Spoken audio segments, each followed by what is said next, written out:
Assalamualaikum warahmatullahi wabarakatuh. Apa khabar diucapkan kepada anak-anak tahun 4. Ustaz harap kamu semua berada dalam keadaan yang sihat walafiat.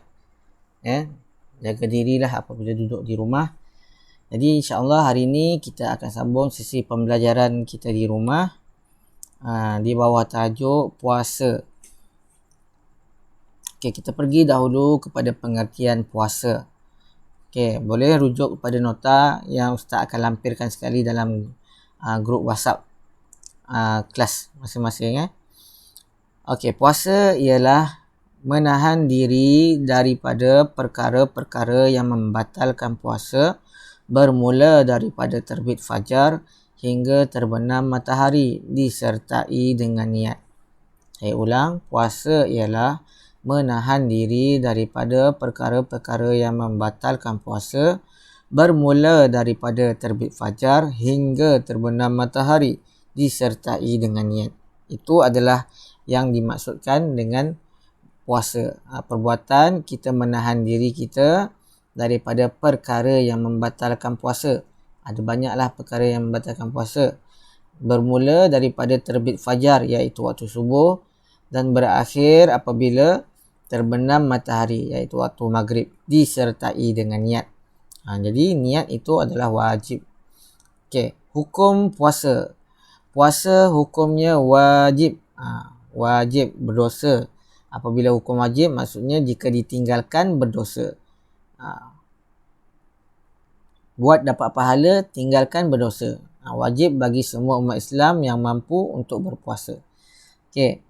Kewajipan berpuasa ini berdasarkan kepada dalil daripada ayat 183 surah Al-Baqarah yang berbunyi A'udzubillahi minasyaitonirrajim. Ya ayyuhalladzina amanu kutiba alaikumusiyam kama kutiba alal ladzina min qablikum la'allakum tattaqun. Maksudnya, wahai orang-orang yang beriman, kamu diwajibkan berpuasa sebagaimana diwajibkan atas orang-orang yang dahulu daripada kamu supaya kamu bertakwa. Berdasarkan daripada ayat 183 surah Al-Baqarah ini, diwajibkan kita semua umat Islam yang berkemampuan untuk berpuasa. Okey, ini adalah dalil naklinya. Okey, puasa ini juga ada rukun. Ada rukun dia. Seperti mana juga solat ada rukun. Rukun ialah perkara yang wajib dilakukan, yang perlu ada, yang memastikan, yang menentukan puasa kita itu betul atau sah atau tidak. Jadi puasa ada dua sahaja rukunnya. Yang pertama sekali niat, dan yang kedua tidak melakukan perkara-perkara yang membatalkan puasa. Okey, yang pertama niat, yang kedua tidak melakukan perkara yang membatalkan puasa. Itu adalah dua rukun puasa. Niat puasa, saya rasa semua orang dah hafal. Nawaitu sauma ghadin an adai fardhi syahri ramadhana hadhihi sanati lillahi ta'ala. Sekali lagi, nawaitu sauma ghadin an adai fardhi syahri ramadhana hadhihi sanati lillahi ta'ala. Sahaja aku berpuasa esok hari untuk menunaikan fardu Ramadan tahun ini kerana Allah Ta'ala. Okey, kita buka lembaran muka surat kedua. Okey, pergi kepada syarat wajib puasa dan juga syarat sah puasa. Apa itu syarat wajib puasa? Syarat wajib puasa bermaksud ialah syarat yang menentukan seseorang itu wajib berpuasa. Apabila seseorang Muslim itu atau satu orang manusia itu ada memenuhi syarat-syarat ini, maka dia wajib berpuasa. Jadi syarat wajib bagi berpuasa, syarat wajib puasa ada 4. Yang pertama ialah Islam. Jadi wajib bagi semua yang beragama Islam untuk berpuasa. Syarat yang kedua ialah baligh. Baligh maksudnya cukup umur lah. Bagi lelaki sudah keluar mani, perempuan sudah datang haid, sudah keluar darah haid. Jadi tidak wajib bagi kanak-kanak untuk berpuasa. Kanak-kanak tak wajib berpuasa, tapi apabila jika mereka berpuasa, puasa mereka sah dan diberikan pahala, insya-Allah. Okey, yang ketiga berakal. Tidak wajib bagi orang gila. Orang yang gila tak ada kewajipan, tiada kewajipan bagi dia untuk berpuasa. Dan yang keempat ialah mampu. Mampu maksudnya dia berkemampuan, sihat, tidak uzur dan tidak sakit. Jadi apabila seseorang itu ada empat syarat ini, dia Islam, baligh, berakal dan juga mampu, maka dia wajib berpuasa. Dan jika seseorang itu ada empat syarat ini dan dia tidak berpuasa, maka dia berdosa. Okey, syarat sah puasa. Syarat sah puasa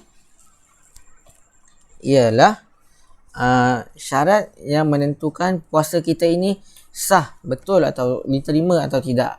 Okey, yang pertama, syarat sah yang pertama ialah Islam. Okey, puasa orang bukan Islam tidak sah.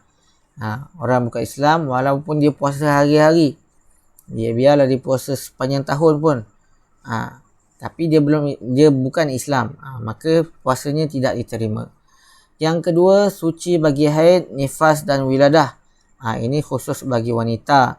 Perempuan yang datang haid ataupun masih dalam keadaan nifas, iaitu selepas melahirkan anak, dia tidak wajib berpuasa. Jadi tak boleh berpuasa. Kalau dia berpuasa pun, puasanya itu tidak diterima. Jadi syarat sah yang kedua ialah suci daripada haid, nifas dan wiladah. Ini khusus bagi wanita. Lelaki tak ada haid, tak ada nifas, tak ada wiladah. Okey, yang ketiga, berakal ataupun memayis. Berakal. Memayis ini maksudnya dia sudah boleh membezakan perkara baik dan buruk. Tidak sah puasa bagi orang gila ataupun pengsan. Kalau kita pengsan, kita berpuasa dan tengah hari tu kita pengsan, puasa kita terbatal. Ataupun belum memayis. Belum memayis ni budak lagi lah, budak sangat. Kalau kanak-kanak tu dia dah boleh bezakan baik dan buruk. Tapi kalau dia belum memayis, mungkin dalam umur 2 tahun, dia masih belum boleh bezakan baik dan buruk tu, puasanya tidak sah. Okey. Yang keempat, bertepatan dengan waktunya. Tidak sah puasa pada hari yang diharamkan puasa. Okey, ada hari-hari yang diharamkan puasa. Ini umumlah. Okey. Tengok pula perkara-perkara yang membatalkan puasa. Ini yang kita katakan perkara yang membatalkan puasa ni. Apa yang perlu kita tahan diri kita daripada melakukannya untuk memastikan puasa kita ini sah. Okey, yang pertama, perkara yang membatalkan puasa, muntah dengan sengaja. Ini muntah dengan sengaja. Kalau tak sengaja muntah tu, puasa kita masih lagi sah. Muntah dengan sengaja ni maksudnya dia saja jolok-jolok tekak supaya dia termuntah, maksudnya itu membatalkan puasa. Okey, yang kedua, mengeluarkan air mani dengan sengaja. Mengeluarkan air mani dengan sengaja. Dia saja mengeluarkan air mani dia sendiri. Kerana itu, perbuatan itu menyebabkan puasanya terbatal. Yang ketiga, pengsan atau mabuk sepanjang hari. Gila walaupun sekejap. Tiba-tiba dia jadi tak betul sekejap. Jadi puasanya terbatal. Yang keempat, memasukkan sesuatu melalui rongga terbuka. Rongga makan atau minum dan sebagainya. Badan kita ada rongga, ada lubang. Ada lubang-lubang kan. Rongga-rongga badan kita, kalau kita memasukkan sesuatu melalui rongga-rongga badan kita, menyebabkan puasa kita terbatal. Okey, yang kelima, haid, nifas atau wiladah. Jika seorang perempuan itu dia berpuasa dan pada masa itu datangnya keluarnya darah haid ataupun dia melahirkan anak menyebabkan dia keluar darah nifas dan darah wiladah, puasanya terbatal. Okey, yang keenam, berjima pada siang hari. Berjima ni bersetubuh lah. Pasangan suami isteri bersetubuh pada siang hari, menyebabkan puasa terbatal. Dan yang terakhir ialah murtad. Murtad ialah perbuatan keluar daripada agama Islam. Itu adalah